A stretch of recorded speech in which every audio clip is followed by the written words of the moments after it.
Hey guys, Jim here and welcome back to the channel. On this week's video, we're taking a deep dive into the world of turbo inlet options for your 15 to 21 Subaru WRX. We're going to be taking a look at what a turbo inlet is, why you would want a replacement, the options you have to replacement, and which one is right for you. So go ahead and stick around and let's get going.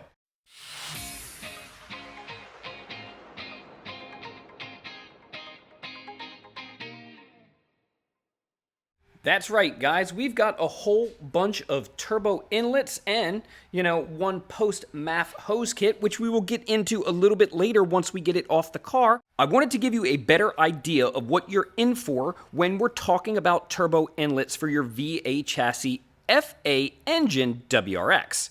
With these cars aging, there are some issues with our plastic turbo inlet cracking and kind of leaving these cars with either a massive vacuum leak or other issues that come with just plastic failing over time. So, the lovely people over at Cobb, Perrin, Grimspeed, PLM, and quite a few others have decided to make aftermarket turbo inlets. Not only are we trying to help these cars out, but while we're at replacing it, why not give it a little bit more performance? And that's where a lot of these will come in. Although you could have the option of just replacing your factory turbo inlet, with another plastic factory turbo inlet, in my opinion, there's some better options on what you should do once we get to the point where a turbo inlet becomes a problem. We're going to remove the factory inlet first. Once we do that, we're going to put it on the bench, and then we're going to compare all of our different options and see which one is right for my application, which also might or might not be the right one for your application. But that's why we're going to go over all of this stuff today.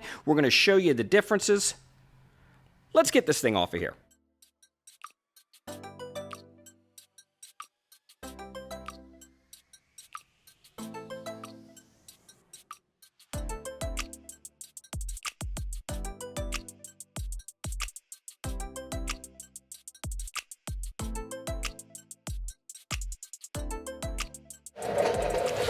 Well, there's no better place to start than from the beginning. And with the beginning is your factory plastic Subaru turbo inlet pipe, just like the one I have in my hand. This is the one that your car as well will be equipped. Now, depending on if it's 2015 to like 17 and then 18 to 21, there's a small difference in the way they connect the PCV system, but the overall diameter and the construction of your factory turbo inlet is the same. Since we're here to not only compare quality, but performance, we're going to take some standard baseline measurements off of our factory pipe.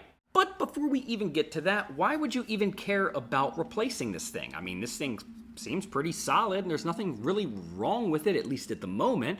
So why would I want to replace my factory turbo inlet? Well, that's easy. If you haven't noticed by now, well, it's plastic, and it's attached to one of the hottest parts of the motor, which is your turbo, which is just run by exhaust gas. So this thing is absolutely by a high heat scenario for the vast majority of its life. And with it being plastic, there is a high probability with time and mileage that you're going to see stress or heat fractures all over this thing, especially where your blow-off valve meets to the turbo inlet. Also, depending on what you've got tugging on this thing, if you've got any aftermarket intakes or anything like that, you can start kind of cracking right where the flange meets this tube. Thirdly, this is kind of designed for silence. Although the car is turbo, Subaru doesn't expect you to just want whirly boy noises for the whole life of the car. So included in your turbo inlet here, I'm not sure if you can see, maybe if I turn it around, there are these small little cubbies that are hidden in here, and what that does is kind of decrease that spool turbo noise that you might be a customer, might even want to hear in your turbo WRX. So most of the time, replacing a turbo inlet is also going to give you some more of those really cool turbo spoolie boy noises. All in all, that's the basics on why you would want to replace this, whether it's bad and you need one for the future, or if you're just looking for a dab more performance, plus the rigidity of not having to worry about this thing cracking and breaking in the future. Now that we've got why we want to replace it, let's take some measurements so we can compare it to our new turbo inlets.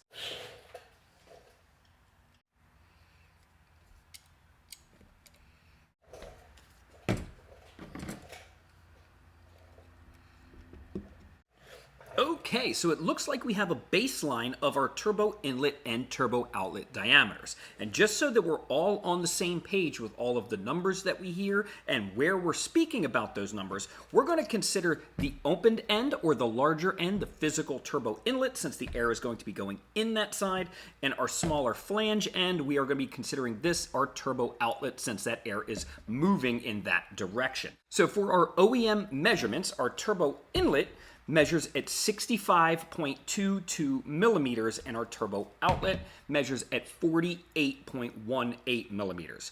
Once again, can't tell you if that's good or bad yet. I just know that that's what the factory is. So I think the easiest thing to do is start with a very similar style product in our turbo inlet comparison. And we're going to go ahead and open up the Cobb aluminum turbo inlet that resembles this part. Okay. Look at that. I mean, there's some pretty clear differences right out of the gate. Clearly, the Cobb one is an aluminum-based piece, where the factory one is a plastic-based piece. So we're already going to be able to tell you that this will probably last the lifetime of the vehicle, if not longer, sans any accidents or you banging this thing onto something. I would say this is going to last 100 years. This will barely last 100,000 miles. On top of that, we can clearly see there's going to be a diameter difference on our turbo inlet, because this factory plastic is considerably thicker than the aluminum wall that the Cobb has. But we'll get to that in a second.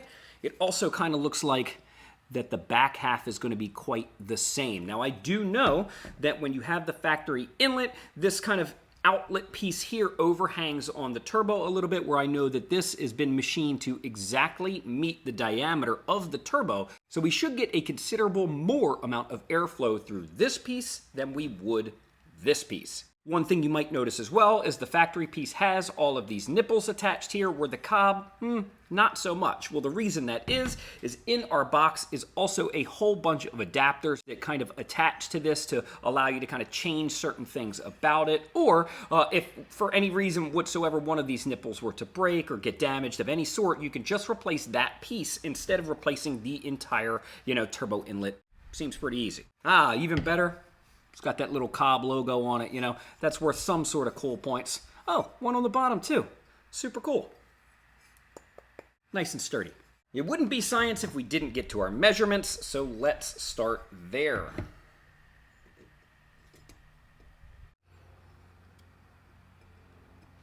Here we go. We have our Cobb numbers. So our turbo inlet, which is the wider end, is a 69.6, where our turbo outlet is a 49.77 millimeter. So that should do quite a bit as far as flow goes over top the factory inlet. The other thing to talk about, unlike our factory inlet, this is a relatively smooth surface in here. So there's none of those cubbies or compartments to kind of disturb the air or disrupt that airflow as it's going by. So I would imagine this piece right here is going to make a considerable amount more whirly boy noises than our factory piece. Another thing I feel I have to touch on is the Grimspeed turbo inlet. Now, a lot of times you will see our Cobb turbo inlet compared to our magical Grimspeed turbo inlet that unfortunately isn't here due to the fact, well, it just wasn't in stock at the time of this video.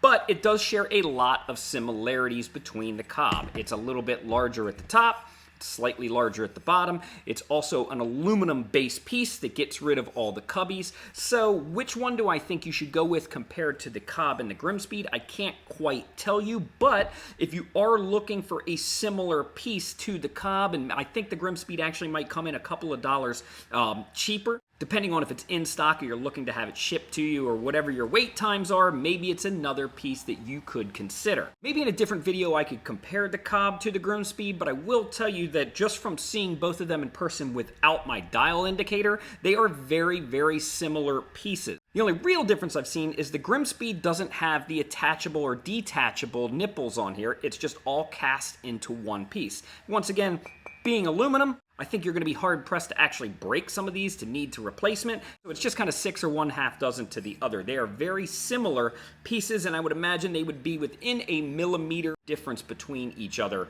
you know, depending on your inlet and outlet size, but it is something to keep in mind. Grimspeed isn't quite off the hook in this video since we do have another piece from them which we will talk about later on in the video, but now since we've talked on our hard inlets, I think we're going to move into a different realm, which is our silicone soft inlets, and what do I think about them compared to, you know, a replacement piece like this. First on the bench is going to be the Perrin piece. You've probably seen this thing on the internet, so we'll just open it up and show you. We've got all of our cool hardware in a bag, which we will not need at the moment, but what we're mostly concerned about is our turbo inlet hose and our turbo inlet flange. This thing looks pretty cool. Nice. So, as you can see, Perrin's gone with a little bit different approach to the turbo inlet setup than, let's say, the Cobb or the Grimspeed, which is pretty much just an aftermarket replacement for a factory part. What Perrin has done is they've decided to replace the entire, not only inlet, but that rubber accordion hose that's underneath the car all as one piece. And in order to attach that to our turbo, we have this nice aluminum velocity stack looking piece that will attach there, and then this will attach onto our flange. So, what are my thoughts about this? I actually like this piece a lot. I think that that Venturi right here is really going to help promote good airflow into the turbo, and I think is the best way to get the most amount of air at any given time into that turbo to make performance and power even over some of the Cobb or Grimspeed parts. Now, here's what most people, I think, would consider the downside, and that is that this is now a silicone turbo inlet instead of like a hard aluminum piece. So most people would think that under high load scenarios, this would have a higher probability of collapse. But I will tell you, this has a stainless steel wire that's corked inside of this silicone. So you are pretty hard pressed to squeeze this thing together. And I do think that this has some pretty good rigidity, and I think that you'd be, you know, in a pretty serious horsepower range to collapse this on the dyno, especially with a good intake system that's going to be flowing a lot more than your factory filter or airbox. In my opinion, I mean, you're probably in the 500 to 600 horsepower range before this becomes, you know, not really a thing anymore. As far as longevity, silicone usually holds up pretty good, especially with a company like Perrin. I mean, I just think that this will also last you a good long time, especially for probably the lifetime of the car. All it will really do is maybe dry out a little bit and not look as nice and black and shiny. But, you know, with a quality multi-layer silicone piece, I think you're going to be really hard-pressed to destroy this thing in any kind of time. So how do we measure this? Because this has a much larger inlet here, but it also tapers down to fit your factory part here. On top of that, we also have another piece to measure. Do we measure it from the width of our Venturi? And of course, we can easily measure the interior of our outlet right here. So we're going to start with the outlet because this is going to be pretty relative through all of our turbo inlets, no matter which style we use.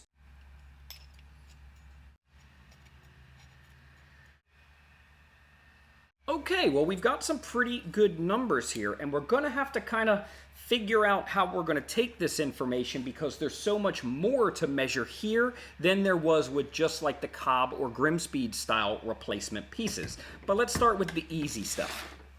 So our turbo outlet, which all of these, you know, have and is a very similar situation, this one comes down to 49.93 millimeters. So by about 0.2 millimeters, the Perrin has the largest diameter turbo outlet.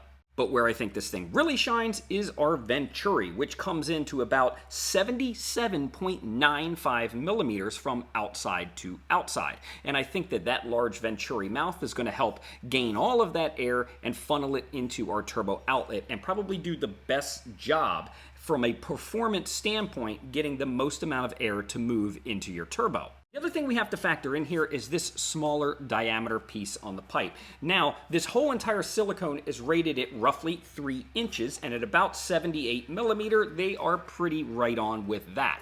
But this does neck down to meet up to your factory joiner pipe that goes from here up to your intake box. Now, this diameter comes out at about 68 millimeters before it starts to kind of expand into our 3 inches. Now, the Cobb and Grimspeed aftermarket turbo inlets will still use your factory accordion pipe here, which has a whole bunch of, little crevices for all of your air to get trapped in, for there to be turbulence, which cuts down on intake noise. So I do believe, even though you will get some noise from the Cobb and the Grimspeed, by replacing your turbo inlet with a Perrin, you will get the most amount of noise and the most amount of performance for a relatively stock vehicle. So what do you mean by relatively stock vehicle? Well, I will go into that. So if you end up running like an aftermarket intake on the car, most intakes will come down to right about here on the vehicle. So what that means is when you go to use a stock inlet with an aftermarket intake, we can connect our aftermarket intake directly to this turbo inlet.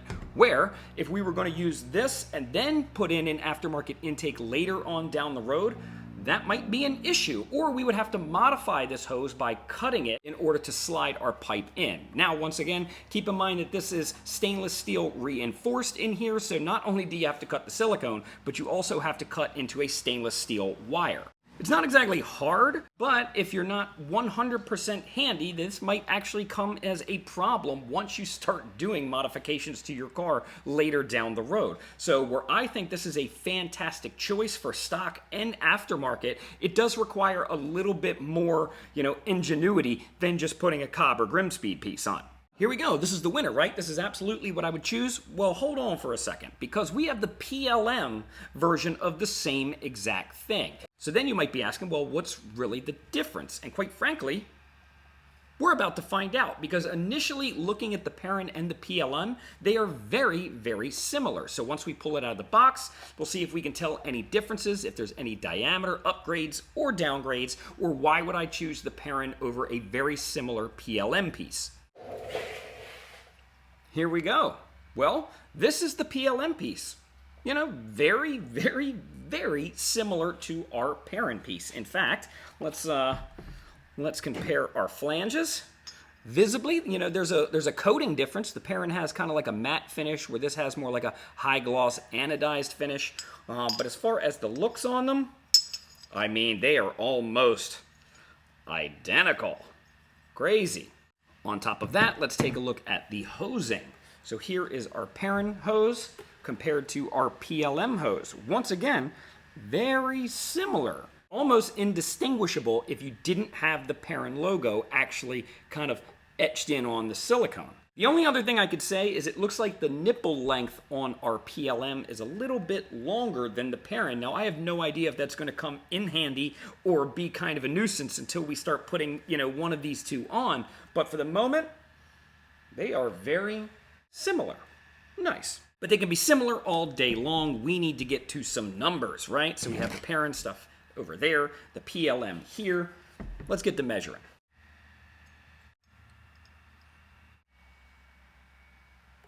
There we have it, our final numbers, at least for the PLM. So let's talk about our turbo outlet, which is the piece right here. We came in at 50.02 millimeters, which by like a very, very, very, very, very tiny margin is the largest opening of the 3. Next is our turbo inlet, which is here, which comes out to be 77.48, which compared to our 77.95, there is a very, very small difference between our turbo inlet diameter as well. And just to knock it all off, we measured our small neck down for our intake side, and that also measures at 68 millimeters, exactly the same as the Perrin. So let's talk about these two real quick before we go any further. It does look like they are almost identical from the PLM to the Perrin piece. So which one would I choose? Well, quite frankly, depending on which one's in stock, I actually don't even know if they come in different colors or if that stuff matters to you, but I would say whichever one is in stock, ready to ship at the best price, that's kind of the one that I would go with. As far as I'm concerned, these things are almost identical with the exception of like the anodizing style between the matte black Perrin and the high anodized gloss finish of the PLM. Now, maybe the other thing that I could look at is potentially hardware. We didn't really go much into that. But the PLM has aluminum barbs and, standard clips and clamps. while the parent has aluminum and plastic barbs and kind of the same style clamps. So I would say these things are almost identical, and it would really come down to which one's in stock. Am I loyal to a particular brand, and would I spend a little bit more money on the parent to get almost the same product as I would the PLM? Who knows? I think that's kind of a personal preference. Sometimes I will absolutely, spend a little bit more. And when I say a little bit more, I mean, I'm talking like, $10 or $15 on a similar product with a better brand name, because maybe sometimes it just makes me feel a little bit better in my heart. But at the end of the day, these two pieces are very similar, and I think whichever one you want is the one you can get. And if you want to keep a little bit more money in your bank account, then I would say choose the PLM over the Perrin, but both are a good option.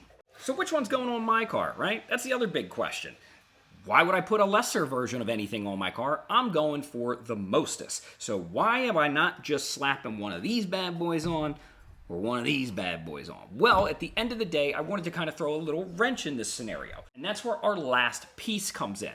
Now we've kind of gone over the turbo inlets from both the hard aluminum style and the softer silicone style.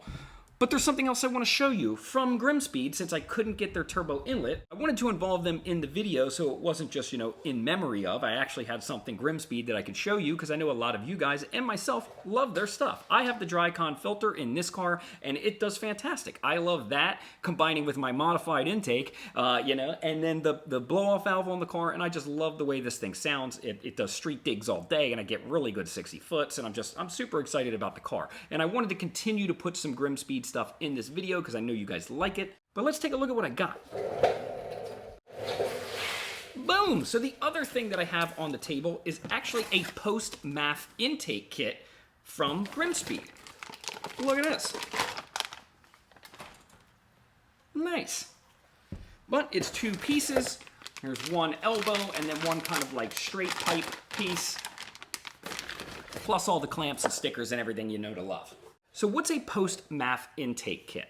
So on my car or cars like my car where I'm running the factory airbox, there are these black rubber style accordion pipes that do not promote very good flow. And once again, they are kind of designed to kind of take some of that turbo noise out of the vehicle so that you're not just whistling diesel all the way up the street. But in my particular scenario, I want to hear this thing from 2 or 3 streets over without spending a whole bunch of money on the intake, or at least not at this point in time. Another option is to pair the Cobb or the Grimspeed turbo inlet with a post-MAF pipe that gets rid of all of our factory, accordion style pipes. Then there's going to be kind of like a hard elbow here.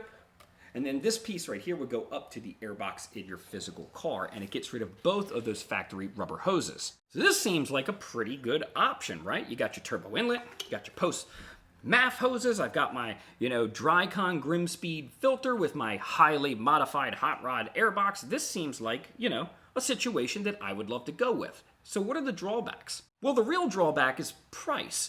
By the time you've purchased a filter, you've purchased the post-MAF kit, and you've purchased either the Grimspeed or the Cobb turbo inlet, we're at the price of, kind of a decent intake system that would probably make more power than all 3 of these things combined. So that just doesn't seem like a really good idea. But hold on there, because that's not always the case. What happens is a lot of times when you buy these aftermarket intake systems, they could be in the upper $300, $400, potentially $500 range that you have to spend right off the bat. Then you've got to worry about tuning for your aftermarket intake. The great part about the Drycon filter combined with our post-MAF hose and our turbo inlet is these can all be purchased a la carte. So if you've got $50 from your paycheck this week, you can buy the filter. If you've got $150 from your paycheck next week, you can buy the hose. And then if you've got $200, 3 months from now, you can buy your inlet. And by that time, you've got a halfway decent running, not needing a tune, intake system. You'll have all the noises you would ever want out of the car and the reliability of not worrying about any of this stuff breaking, at least in the near future. Which I also think is a fantastic upgrade. If you have the money to combine all these, it's going to be a little bit more expensive, but you can do it in stages. You can put out a little bit now, a little bit later, and with time, you'll have a decent intake system. But the downside is if you spent all that money, you could have just saved up and bought like a nice ETS or Cobb intake and made a little bit more power, but you still have to worry about a tune. So there's always something. But for my particular case, I think I'm going to give the PLM turbo inlet hose a shot. Why is that? I've already got a modified intake box with my filter and hot rodded air box. In my case, I think I'm going to benefit the most from putting a nice silicone turbo inlet on there, and if I decide to go with another intake in the future, I can just modify my silicone to accept the new intake. Not to mention from the price point, if I'm going to do one or the other silicone turbo inlets, the PLM is about $15 cheaper, or at least at the time of making this video. But what are your thoughts? Do you agree? Should I have went with a hard inlet? Well, let me know in the comments below. If there's anything else you guys want to see on this car, please let me know, man. We're here to make videos. We want to impress you guys. We want to show you all of the options that are out there. Not just like, hey, man, I really like Parent, I'm going to put that on the car. Like, look at all this stuff. Look at all these options. And just because I like it doesn't mean you'll like it, and vice versa. Everybody's car and everybody's build is different, and everybody's budget is different. So that was a pretty good look at all of these options. Let's go ahead and throw the PLM 3-inch turbo inlet on the car and see what difference it makes. Oh yeah, and you know I'm going to do a draggy hit after this, right? Skirt!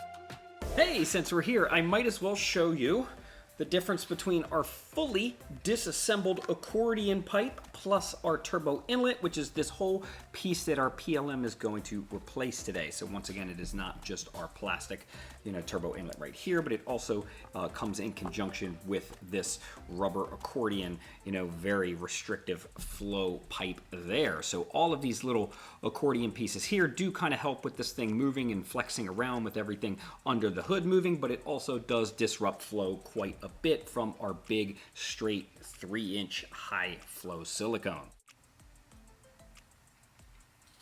See what I mean? Nice.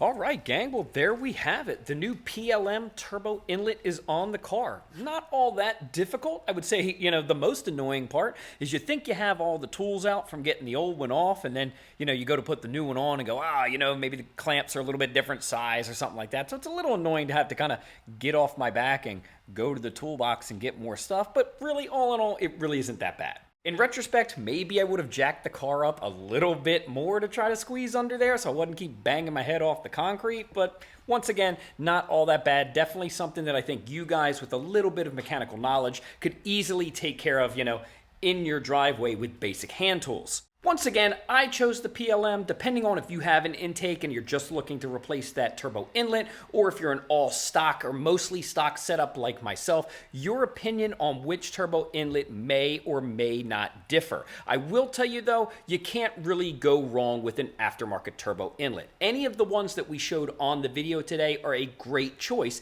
and it really all comes down to what is your goals and what's your future goals on the car. This is something that you might be able to think ahead with, or if you're just happy with the factory intake and trying to put a panel filter in there and get a little bit more noise out of that turbo, you could go with the PLM or the Perrin. Or if you just want to replace that old rusty, crusty plastic piece with a new one and you already have an intake or think that you're going to be upgrading to an intake in the future, the Cobb and the Grimspeed are also a fantastic choice. But now is for the big time question. Does the car sound any different, and does it perform any different? I will tell you, since we do have the upgraded 3-inch pipe with the Venturi into the turbo, I do think that there is the possibility that the car gains a little horsepower without a tune, but I would definitely say you're going to get most of your performance gains while adding a tune onto your new turbo inlet, no matter which one you choose. With that being said, let's get the draggy out. Let's go to our closed course in Mexico, do a couple of hits. What do you say?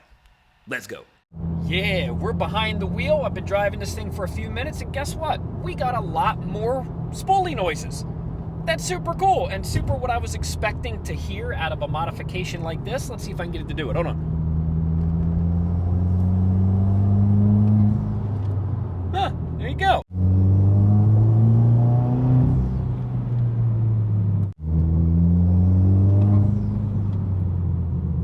not sure if you can hear that through the camera, but it is definitely much more audible through the cabin. I've also kind of been driving around with the windows down, and you can definitely hear that whoosh as that turbo spools up with our new turbo inlet, which is something I didn't have with the older inlet.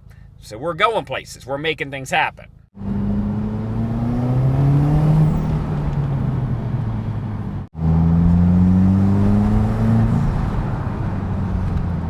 Now that we've had a few minutes driving the car and let the fuel trims kind of set in with our new turbo inlet, I think we're going to take it for a rip. I'm feeling good today. It's a nice day.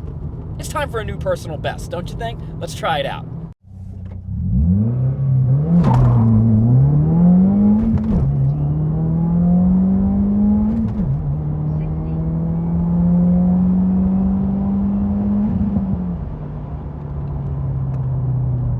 Well, boys, we are back. Got the hood popped, cooling her down.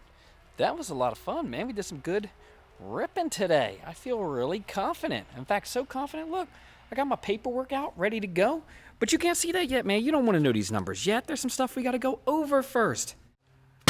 Well, gang, we're back. Got the numbers? I'm sure you want to discuss it, right? Well, let's get right to it. So our previous personal best, the best the car ever had, we're going to go over those numbers right now. And that was a 188 60 foot with a 0 to 60 of 4.93. We clocked in our best 8th mile at 8.65 at 80.25 mile an hour. Once again, that is a pretty healthy run for a basically stock WRX. We do have the Silver's Neo Max coilovers on it, the Cosmos 18 by 9.5 XT005s on there. I don't think that's really helping or hurting performance, but we do have the Noble Titanium catback, which gives us a little bit of kind of like some weight savings with that 10.6 pound exhaust on it. But as far as other performance mods go to the car, we just have our Drycon drop-in filter, and now we have our PLM turbo inlet. But that's enough jabbering. What do the numbers say? Well, today, our best run that we were able to pull out of the car with our brand new PLM turbo inlet was a 60 foot of 1.87. So that beats our best run ever 8th mile, but our best 60 foot to date has been a 1.86. So we're doing pretty good with hovering around that 186 to 188 60 foot. As far as the 0 to 60 goes, our best of 4.93 we could not beat today with a 5.17. Here's where it gets nice and juicy and where I think our turbo inlet is finally starting to make a difference. Our best 8th mile to this moment was an 8.65, and today we also ran a 8.65. The difference being the previous mile an hour was an 80.25, where we clocked in at 80.66 mile an hour. So the big news is here at the back half of our 8th mile, we're finally starting to lose time and gain mile an hour. So I do think that the turbo inlet is finally doing something for performance. The two other things to note is temperature and DA. Even though we tied our very best 8th mile today, our previous run was done at 64 degrees, where today is a nice 75 degrees. So we're a little over 10 degrees difference and still matched our best ET with a better mile an hour. The last thing to talk about is DA, which is basically our air density. So because the air was so cool, we clocked in at a DA of 409, where today, being a 75 degree day and a little bit warmer, we were at 1013. So both the temperature and DA was going against us, where we tied our personal best, but with a better mile an hour. So what I would say is today, right now, with our turbo inlet, becomes our brand new personal best. That's the kind of information I'm looking to bring home, and I think I did it, and I'm very proud of myself, and I'm very proud of the car up until right now. The biggest thing to gain out of this is, although you can do some of these modifications and it might give you more longevity with the car and minuscule performance upgrades, I really think that we're going to hit a wall of trying to continue to beat our personal best without any tuning or any real performance modifications. Now it's safe to say I'm ready to start putting some performance modifications on this car, including access port. In our next video, we're going to be flashing the stage 193 map on this car, and we are going to try to go out and break our personal best I mean, pretty much right away. I would imagine that with a few more horsepower and a few more extra foot-pounds of torque, I've got this car pretty dialed in, and I should see some substantial number dropping when I put our Cobb map on. Another quick secret, I have been sitting on a whole stack of performance parts. So once I put the Cobb map on this thing and we kind of do a couple of digs just to see what our off-the-shelf map can do for us, I guarantee you we're going to be switching gears and going relatively decent horsepower, at least for stock turbo, but we're going to be maxing this thing out with all kinds of good parts, including the big old E85. At that point in time, I really think I'm going to have a pretty decent running car, and I'm super excited with how the numbers are going to turn out after those modifications. So thanks for joining us. This was a really fun video. I enjoy kind of getting a couple of different parts and showing you, what your options are. Everybody just seems to like buy a part and then just be like bent on, this is the greatest one ever. There's no reason to buy any other one than the particular part that I purchased. And I want to come in and say that that's not necessarily true. There is a whole bunch of parts that could potentially be good for your build that isn't good for somebody else's build, and it really just comes down to budget and what kind of stuff you like. As far as I'm concerned, any one of these turbo inlets probably would have given me the same personal best that I did today, but I can with confidence tell you that I did gain what I think is something out of this turbo inlet. Not only did it give me the longevity of having this for the life of the car, but I now feel like the butt dyno and the numbers are starting to match the parts that I'm putting on the car. So if there's more stuff you want to see, more head-to-head comparisons on either the VA, the VB, or the BRZs, let me know. I love doing this stuff, man. I love getting behind the wheel, testing performance parts, and seeing what I think is the best bang for buck for you guys out there. For thousands of parts, just like everything you saw today, be sure to hit up importimageracing.com for all the best deals on the web and in the world, and I'll catch you on the next one.